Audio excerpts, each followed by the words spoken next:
Hello, it's Paul Hawley London here. In this video, I want to talk about one of the services that I offer through my website. It's called Remote Made to Measure. And this is a service where I can make you a made to measure dress even though you may be in a remote location from where I am. And in order for me to do this, I need your measurements. I would make a toile or a dummy of the dress, which I would then post to you. You would fit it, post it back to me, and depending on whether we need to do another fitting or whether it's good to go straight to finish, then you would either do another toile, post it to you, you post it back to me, then we would go straight to finish. Now, I want to talk about taking measurements. And the measurements that I will be taking are for a basic shift dress. Now, before we get started, a couple of notes are to make sure to get the most accurate measurements. It's useful to have somebody taking the measurements for you as opposed to taking the measurements yourself. And it's also useful for you to wear clothing, either underwear so that the measurements are taken over something close-fitting like underwear, or something like a close-fitting t-shirt and leggings or a close-fitting pair of trousers so that we can get as accurate measurements as possible. Ultimately, whatever the measurements are taken over, make a note of that so that when I get the measurements, I'll know how to interpret them. Okay, let's get started. Charlotte, if you'd like to join me. Now, the three most important measurements I need to do a dress are the bust, the waist, and the hip.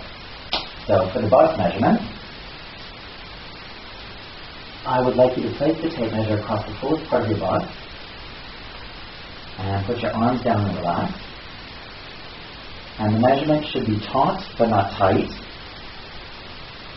Okay. And just according to that. And the next measure is the waist, which should go around the smallest part of the middle part of the body.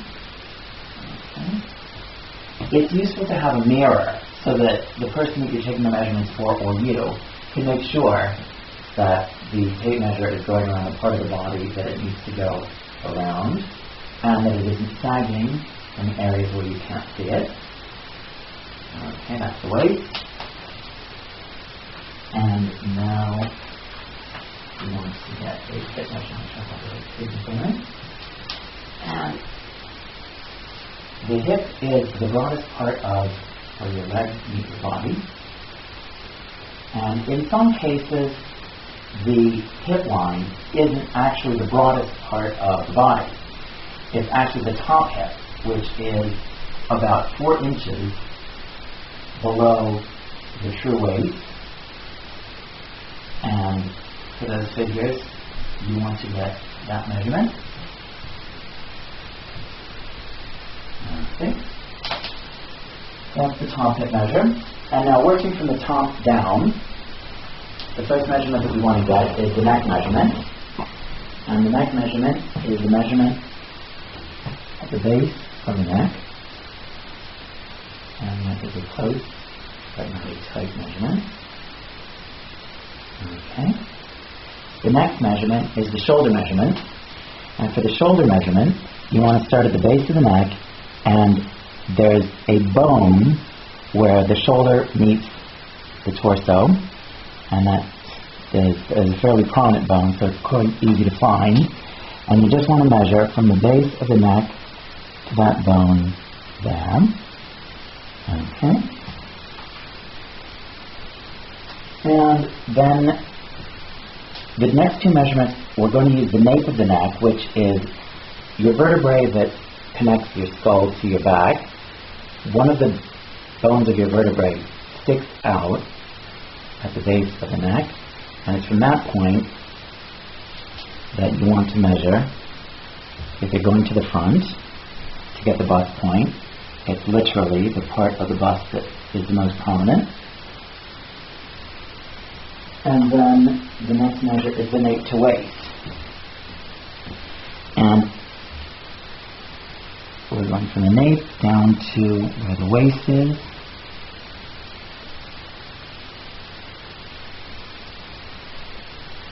Okay.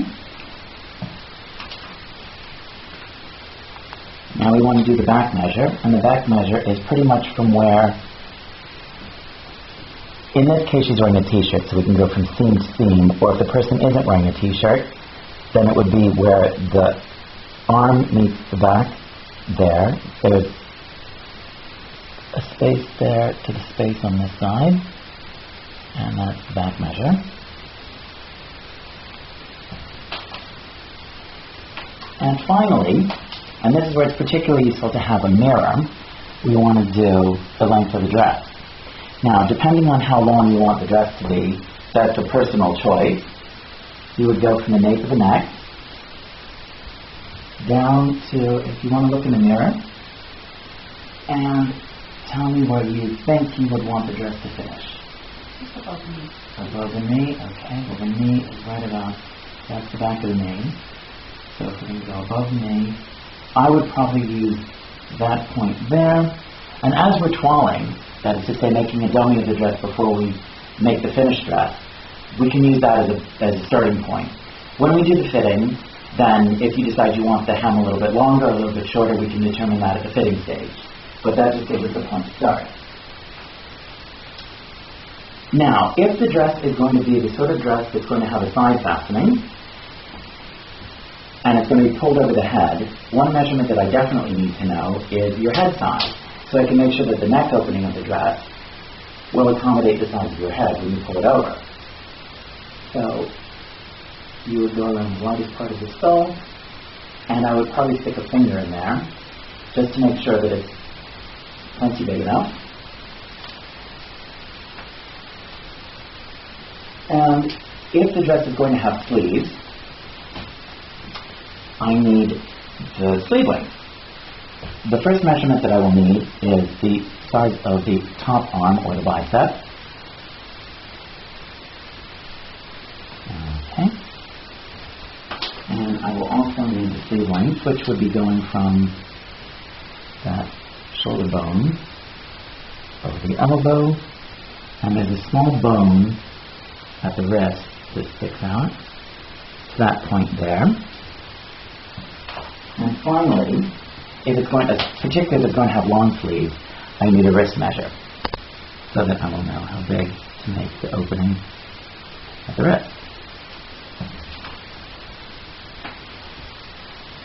And there you have it, measurements for a shift dress. Thank you.